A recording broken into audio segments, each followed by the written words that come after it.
Welcome to new TV Telugu. Double engine ప్రభుత్వం అధికారంలో ఉంటే రాష్ట్రం ఎలా అభివృద్ధి చెందుతుందో ఏడాది కాలంలోనే చేసి చూపించామని ఆంధ్రప్రదేశ్ ముఖ్యమంత్రి చంద్రబాబు అన్నారు. అమరావతిలో కూటమి ప్రభుత్వం సుపరిపాలనలో తొలి అడుగు పేరిట నిర్వహించిన కార్యక్రమంలో ఆయన ప్రసంగించారు.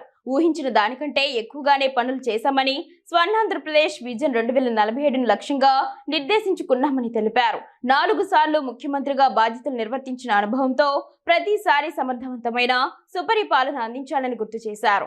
ఆగస్టు 15 నుంచి మహిళలకు ఉచిత బస్సు ప్రయాణ సౌకర్యం కల్పిస్తామని, అదే రోజున ఆటో డ్రైవర్లకు కూడా ఆర్థిక సహాయం అందిస్తామని హామీ ఇచ్చారు. గత ప్రభుత్వ విధానాలతో రాష్ట్రానికి తీవ్ర నష్టం. ముఖ్యమంత్రి చంద్రబాబు గత వైసీపీ ప్రభుత్వ విధానాలపై తీవ్ర స్థాయిలో విమర్శలు గుప్పించారు.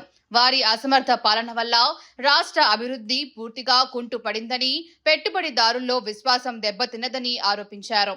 3 రాజధానుల ప్రతిపాదనతో రాష్ట్ర ప్రగతి ఆగిపోయిందని, ఈ 3 ముక్కలాటతో రాష్ట్రానికి రాజధాని లేకుండా పోయిందని ఆవేదన వ్యక్తం చేశారు. నీతి ఆయోగ్ నివేదిక ప్రకారం రాష్ట్రం అప్పుల్లో కూరుకుపోయిందని, వైసీపీ హయాంలో నిధులు పక్కదారి పట్టి దుర్వినియోగం అయ్యాయని విమర్శించారు.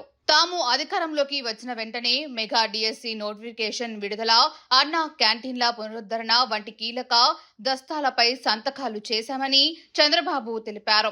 రాష్ట్ర వ్యాప్తంగా 213 అన్నా క్యాంటీన్ల ద్వారా కేవలం 5 రూపాయలకే భోజనం అందిస్తున్నామని చెప్పారు.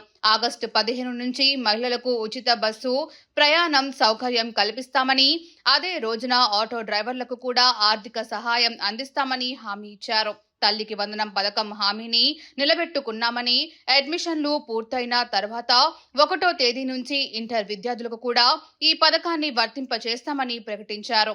రైతులకు 90% రాయితీతో డ్రిప్ పరికరాలు అందజేస్తున్నామని తెలిపారు.